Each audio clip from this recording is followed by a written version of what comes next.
I've bought a short hike 6 times, which is about half the amount of times Bethesda wishes I would buy Skyrim. After last week's video, I felt like I needed a bit of a break, and I'm feeling sick right now, so I feel like I've earned the right to say the least controversial or brave thing of all time. I'm coming out of the closet to say that there's a lot of gay people in this closet, and also that I love a short hike.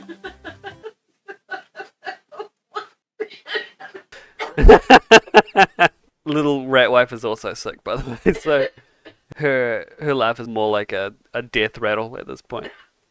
The game is available on everything, and even more so now that it dropped on Game Pass on Thursday, meaning you could play it on your phone now too if you really wanted to. A short hike is a sweet little game that can be finished in a single sitting. You play a bird thing who's trying to get to the top of a mountain as just something to do and get cell phone reception. This is weirdly relatable because I remember doing the same thing as a teenager. I'd climb to the top of the ship my dad was working on so I could have reception, so I could text girls about me being on top of a ship, and they'd reply all coy with something like, "Who the fuck is this?" Much like Liam Neeson's Taken, the entire premise of the game is right there in the title. Looking back on it, maybe they should have called it a short Taken because his daughter's only been kidnapped for like 3 hours. The game's free roaming and only a couple key points get your progress via a Breath of the Wild stamina bar. The bar is increased by finding golden feathers found equally via exploration and interaction.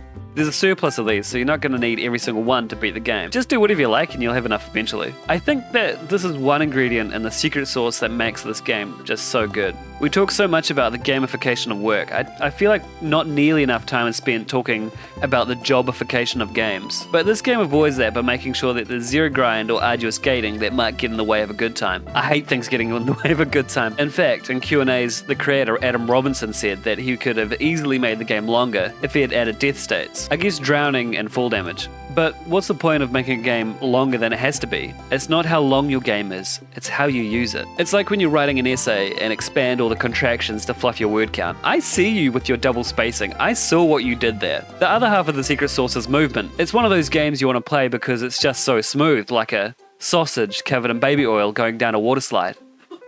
I'd use this game with all its achievements, plus starting another playthrough in 6 hours. Just getting to the peak will take about an hour on a repeat playthrough, which is all you need to do to complete the game technically, in the same way that arriving at your hotel and then immediately leaving is considered completing your holiday. You'll just miss so much of what this game has to offer if that's all you focus on. I'm on a first name basis with Adam now, as of the second.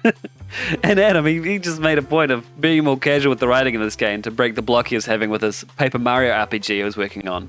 Writing it the way he'd chat with friends online, and the way I hope he chats with me one day online. And it's aggressively charming. I needed new socks afterwards because it charmed them all off of me. This game, I think, has made such an impact already that it's spawned offshoots and what I'd like to call hike-likes. The most obvious example currently is Little Gator Game, which is just as much a love letter to Zelda as it is to a short hike. And hopefully I get to review that one here one day as well, me willing.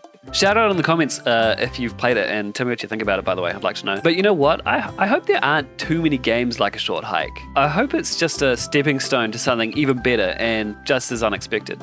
I was originally going to give A Short Hike my retroactive Golden Ready Game of the Year 2019 award, a title that I do not believe is long enough yet. But then I remembered that a ton of great games came out in 2019. To name a few, you've got Baba Is You, Disco Elysium, Outer Wilds. Just actually, fuck it, I'm not going to live forever. A Short Hike takes it away. Congrats.